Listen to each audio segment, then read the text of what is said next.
안녕하세요. 스포츠 읽어주는 누나입니다. 오늘은 12월 28일 프리미어리그 2경기 알아보겠습니다. 최근 흐름과 특이점 그리고 최종 픽까지 준비했습니다. 영상은 매일 고정적인 시간에 업로드되니 구독과 좋아요 부탁드리며 최종 조합은 고급 픽방에서 무료로 드리고 있으니 고정 댓글 클릭 후 카톡 주시면 입장 도와드리겠습니다. 자, 그럼 경기 분석 시작하겠습니다. 첫 번째 경기는 12월 28일 2시 30분에 시작하는 첼시 대 본머스 경기입니다. 먼저 첼시 살펴보겠습니다. 혼란의 연속이었던 전반기. 조기에 퇴회를 경질하고 포터를 데려왔지만 경기력에서 개선의 여지가 크게 보이지는 않고 있습니다. 막대한 금액을 투자한 선수들은 제 폼을 찾지 못하고 있고 리그에서는 승점을 잘 가져오지 못하고 있습니다. 이전 뉴캐슬전까지 포터가 기록한 리그 성적은 3승 2무 3패로 절대 만족스럽다고 하기 어렵습니다. 공격진의 부진은 상당히 심각합니다. 이 선에서 온더블 능력을 보여줄 것으로 기대했던 스털링은 월드컵에서도 부진하면서 제 몫을 못해주었고 이 때문에 공격 전술이 상당히 단조로워지는 결과를 맞이할 수밖에 없었습니다. 이전 경기에서도 단순한 크로스에 의존하는 공격으로 인해 무득점에 묶여버린 것은 덤입니다. 포터 감독은 중원에서 코바치치와 칸테의 이탈을 컨펌했는데 이번 경기에서도 중원에서의 정교한 빌드업은 기대하기 어렵게 되었습니다. 물론 조르지뉴가 1차 빌드업에서는 장점이 있는 선수이기는 하지만 중원을 쓸어줄 파트너가 없을 때의 수비적 리스크는 상당히 큰 선수입니다. 앞서 언급했듯이 조르지뉴의 수비적인 리스크는 상당한 편입니다. 운동 능력이 저조한 데다 기동성이 좋은 유형이 아니라 턴오버가 일어났을 때에는 기민한 수비 가담을 기대하기 어려운 편입니다. 때문에 활동량이 뛰어난 수비적인 미드필더를 파트너로 붙여주어야 하는데 예상 라인업의 주전으로 출전할 것으로 예상되는 갤러거와 루이스 홀 모두 경험이 부족하거나 공격적인 플레이 스타일을 가진 선수들입니다. 수비의 미들맨 실바도 월드컵 후유증으로 인해 이번 경기 예상 선발 명단에 이름을 올리지 못했습니다. 본머스 살펴보겠습니다. 뉴캐슬에게 패하면서 후반기 첫 경기에서는 좋은 결과를 가져오지 못했습니다.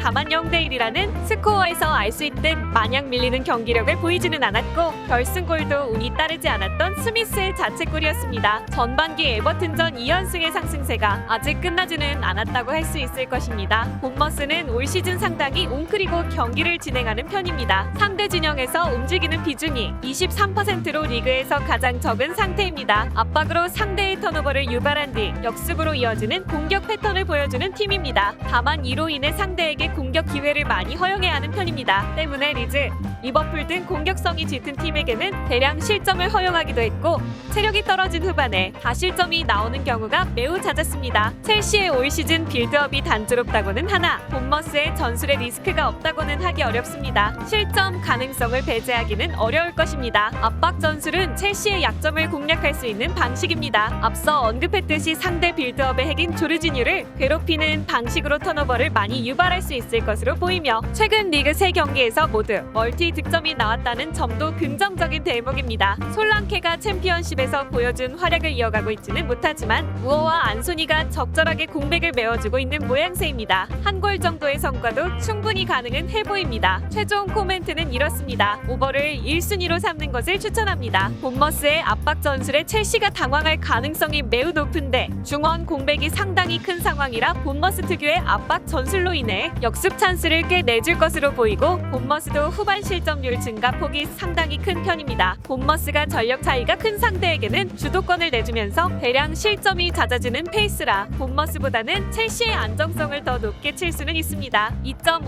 오버만 추천드립니다. 두 번째 경기는 12월 28일 5시에 시작하는 맨체스터 유나이티드 vs 노팅엄 포레스트 경기입니다. 먼저 메뉴 살펴보겠습니다. 두 번의 친선 경기에서는 패배를 당했지만 EFL컵에서는 벌리를 2대0으로 잡아내면서 테나우 체제가 안정기에 들어섰음을 증명했습니다. 카세미로, 리산드로가 모두 성공적인 영입으로 판명이 났으며 이 선 아래의 안정감은 상당히 자리를 잡은 상태로 볼 수 있습니다. 공격진의 부진은 상당히 아쉬운 상태입니다. 호날두의 계약 해지 등으로 뎁스가 상당히 얇아진 상태이며 레시포드의 온더볼에서의 아쉬움, 마샬의 부상 이슈는 아직도 현재 진행형인 문제입니다. 현재 리그에서 5골 이상을 기록한 선수는 아예 없으며 리그 20득점은 리그 11위로 중위권 수준인 상황입니다. 하위 전력이라고 할 수 있는 16위 이하의 팀을 상대로 모두 승리를 거두기는 했지만 모두 한 골 차의 신승이었다는 데서 알 수 있듯이 낮은 라인을 돌파할 수 있는 크래키즈를 가진 선수가 부족합니다. 지난 경기에서는 맥과이어, 바란 등 월드컵 토너먼트를 소화했던 선수들을 꽤 선발해서 제외했습니다. 그러나 기본적으로 주전, 백업 멤버들의 실력 격차가 큰 상황이었기 때문에 카세미로 등 월드컵에 출전했던 선수들을 여전히 주전으로 기용해야 하는 상태입니다. 현재 7일간 3경기를 소화하는 강행군을 소화하고 있기 때문에 주전들의 체력적인 문제가 일어날 가능성이 높습니다. 노팅엄 살펴보겠습니다. 전반기 마지막 2경기에서는 1승 1무를 거두면서 강등권 탈출에 대한 희망을 볼 수 있었습니다. 다만 후반기가 시작되자마자 맨유, 첼시라는 두 거함을 만나게 되는 상황이라 아직까지는 강등권에서 머무를 가능성이 높은 상황이라고 볼 수 있습니다. 플랜 A로 생각했던 500 전술은 완벽하게 파괴가 되어버린 상태입니다. 이아카테가 부상을 당하면서 중심을 잡아줄 선수가 낙마한 것이 치명적이었고 이 때문에 수비에서 공격으로 이어지는 빌드업 체계가 완전히 무너져버렸습니다. 다행히 400으로 전환하면서부터는 역습 성향으로 토트넘과 리버풀을 잡아내는 등 강팀 상대로 인상적인 경기력을 보여주기도 했습니다. 다만 공격에서는 화이트의 개인 기량에 의존하는 비중이 높다는 것이 문제입니다. 화이트의 탐욕 기질이 없는 편이 아니라 컨디션이 좋지 못할 경우 역습의 날카로움을 보장하기는 어렵습니다.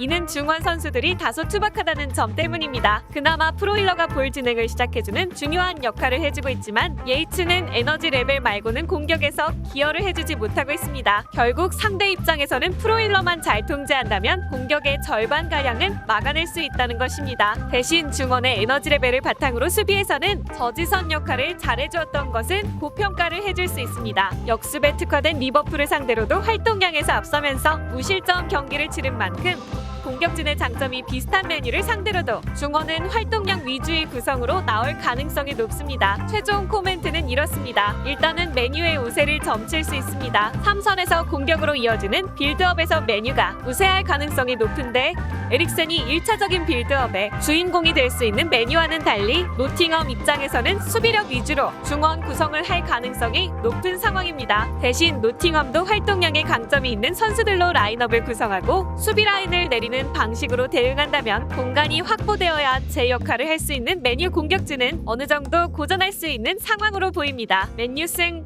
그리고 2.5원더를 추천드립니다. 오늘은 프리미어리그 2경기 알아봤는데요. 경기 분석은 배팅에 있어 최선의 전략이며 100% 일치할 수는 없습니다. 때문에 좋은 경기를 선별해 최종 조합을 맞추는 것이 노하우입니다. 고정 댓글 참고하시면 오늘 주력 조합 받아보실 수 있으며 영상이 도움되셨다면 구독과 좋아요, 알림 설정까지 부탁드립니다. 시청해주셔서 감사합니다.